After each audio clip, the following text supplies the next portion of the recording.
توشہ خانہ کا مین کیس جو ہے جس میں الیکشن کمیشن آف پاکستان نے فیصلہ کیا تھا، جس کی وجہ سے پھر توشہ خانہ 1 کا کیس اور توشہ خانہ 2 کا کیس بھی آگے جا کے بنا عمران خان صاحب کے خلاف، آج اس کی سماعت ہوئی تھی۔ سماعت کچھ دیر کے بعد ہوئی ہے کیونکہ 5 رکنی بینچ ہے اور جج صاحبان مختلف بینچز میں اپنا چونکہ کام کر رہے تھے تو ان کو لاہور میں واپس بلایا گیا ہے اس کیس کے لیے۔ لیکن آج پھر الیکشن کمیشن آف پاکستان کے جو طرف سے جو ڈاکیومنٹس آنے تھے جس پہ وہ ریلائی کر رہے ہیں، جو دستاویزات انہوں نے پیش کرنے تھے یا ججمنٹس پیش کرنی تھی، وہ انہوں نے پیش نہیں کر سکے، وہ پیش نہیں کی تو عدالت نے ان کو مزید وقت دے دیا ہے۔ افسوسناک بات یہ ہے کہ اس کی وجہ سے یہ کیس کی فیصلہ پھر سے تاخیر اس میں ہوگی، کیونکہ دوبارہ جب ججز بیٹھیں گے پھر وقت لگے گا۔ میں نے تو اپنی بحث عمران خان صاحب کی طرف سے کر دی ہوئی ہے۔ مینٹینیبلٹی پہ جو بحث الیکشن کمیشن آف پاکستان کر رہا ہے وہ ان کی ابھی تک ختم نہیں ہوئی، اور پچھلی میرا خیال ہے 3 یا 4 ہیئرنگز ہو چکی ہیں، اور ہمیں اب یہ تشویش ہے کہ وقت اور مزید اگر جاتا رہا تو نقصان بڑھتا جائے گا، کیونکہ توشہ خانہ 1 آپ کو پتہ ہے کہ وہ ججمنٹ آ چکی ہے، توشہ خانہ 2 کی بھی ٹرائل چل رہی ہے۔ تو ہم چاہتے یہ ہے کہ اس کیس کا فیصلہ ہو تاکہ باقی کیسز بھی جو ہیں اس پہ پھر اس کیس کے فیصلے کا ان پہ بھی اثر ہوگا۔ یہ ہے پوزیشن آج کی۔ میں تو آیا تھا کیس کی بحث کرنے، لیکن آج ہو نہیں سکی۔ کل ملاقات ہوئی تھی عمران خان صاحب سے اڈیالہ جیل میں، اور انہوں نے یہ کہا تھا کہ جو حکومت ہے ان کے پاس نمبر 1 تو کوئی اختیار نہیں، اور نمبر 2 ان کے پاس ان کا ارادہ بھی نہیں کہ وہ مذاکرات کو کامیاب بنائیں، اور اس لیے انہوں نے کہا کہ ان کا صرف مقصد یہ ہے کہ دیر ہوتی رہے اور جو ہمارے لوگ زخمی ہوئے ہیں اور شہید ہوئے ہیں ان کو انصاف نہ مل سکے۔ تو اس لیے میں یہ مذاکرات جو ہیں وہ میں اب ختم کرتا ہوں۔ نیت جو ہے حکومت کی درست نہیں، اس لیے میں اب یہ مذاکرات کی ٹیم کو انہوں نے ڈائریکٹ کیا کل ہی کہ مذاکراتی ٹیم جو ہے میٹنگ بھی نہ کرے، اور اب نیکسٹ اسٹریٹجی ان کی یہی ہے کہ آگے جا کے سول ڈس اوبیڈینس ہوگی۔ پروٹیسٹ پارلیمنٹ میں انہوں نے آلریڈی شروع کروا دی ہے۔ پارلیمنٹ میں، نیشنل اسمبلی، سینٹ، ساری پروونشل اسمبلیز میں بھی پروٹیسٹ شروع ہوگی، اور پھر اس پروٹیسٹ کی اسٹریٹجی آگے جا کے مزید وہ بتائیں گے، اور اس کے مطابق پھر ہم عمل درآمد کریں گے اس پہ انشاءاللہ۔ بڑا سمپل بات ہے، پارلیمنٹ میں جو ایک اپوزیشن ہے اس کا کام ہوتا ہے کہ وہ ہر پوائنٹ پہ جا کے بحث کرے، تنقید کرے جہاں تنقید بنتی ہے، اور جہاں حکومت غلط ہے وہاں اشارہ کرے، جہاں عوام کے جو بنیادی حقوق ہیں یا انسانی حقوق ہیں ان کی خلاف ورزی ہو رہی ہے اس کی نشاندہی کرے اور ایکشن لے۔ لیکن اگر پارلیمنٹ میں بھی آپ کی اپوزیشن کو آواز اٹھانے کی اجازت نہ ملے اور آپ کو بات کرنے کی، تنقید کرنے کی اجازت نہ ملے، تو پھر ایک ہی آپشن رہ جاتی ہے، اور وہ ہے کہ پھر آپ باہر آ کے پروٹیسٹ کریں، آپ واک آؤٹ کریں۔ یہ بہت بدقسمتی ہے اگر ایسا بار بار ہونا پڑا، لیکن فی الحال ہم لوگ مجبور ہیں، کسی کا ڈائریکشن نہیں ہے یہ ایکچولی جو ہو رہا ہے گراؤنڈ ریالٹی اس کے مطابق ہم ایکشن لے رہے ہیں۔ جی دیکھیں، پیکا کا جو قانون ہے اس میں یقینی طور پہ ایسی شقیں ہیں جو کہ ایک طرح سے جو آپ کا آزادی رائے ہے، فریڈم آف سپیچ ہے، اس کو متاثر کرتا ہے، اس کو ختم کرتا ہے، اس کو نقصان پہنچا سکتا ہے۔ ہونا یہ چاہیے تھا کہ اگر حکومت کو پیکا میں کوئی بہتری چاہیے تھی تو وہ سارے سٹیک ہولڈرز کو اپنے ساتھ بٹھاتی، اور بٹھانے کے بعد گفتگو شنید کرتی، اور ڈسکشن کے بعد پھر ایک ڈاکیومنٹ آگے سامنے آتا، پھر پارلیمنٹ اس پہ، کمیٹیز اس پہ بحث کرتی، تو پھر شاید یہ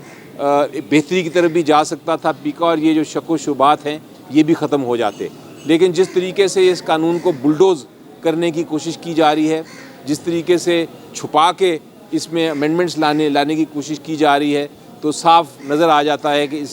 اس امینڈمنٹ کی نیت آپ کے اور میرا جو حق ہے آئین کے تحت رائے کا، اس کو متاثر کرنا ہے، اس کو نقصان پہنچانا ہے۔ مجھے یاد ہے کہ جب عمران خان صاحب کی حکومت تھی تو پیکا کی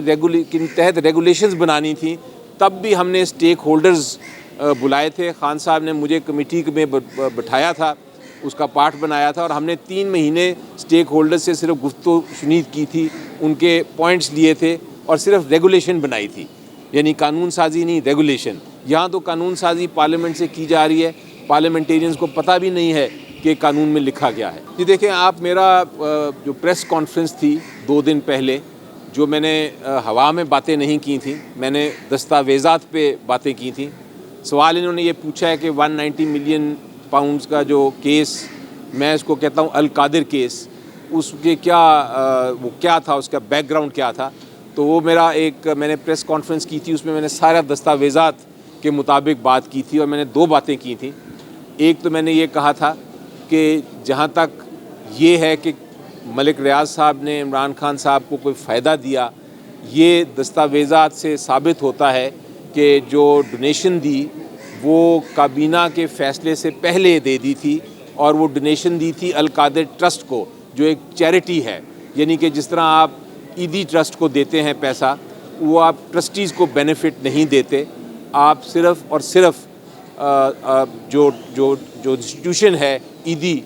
جو فائدہ دے رہی ہے لوگوں کو، اس کو دیتے ہیں آپ پیسہ۔ اسی طرح آپ جب شوکت خانم میں پیسہ دیتے ہیں، ڈونیٹ کرتے ہیں، تو آپ عمران خان صاحب کو کوئی بینیفٹ نہیں دیتے ٹرسٹی ہونے پہ، آپ ان لوگوں کو فائدہ دیتے ہیں جن کا مفت علاج ہو رہا ہے کینسر پیشنٹس کا۔ تو اسی طرح نمل یونیورسٹی ہے، آپ نمل یونیورسٹی کو جب دیتے ہیں، یا القادر یونیورسٹی ہے، جب آپ اس کو دیتے ہیں، وہ ناٹ فار پروفٹ ہے، یعنی اس کا ایک پروفٹ کا ایک پائی بھی نہیں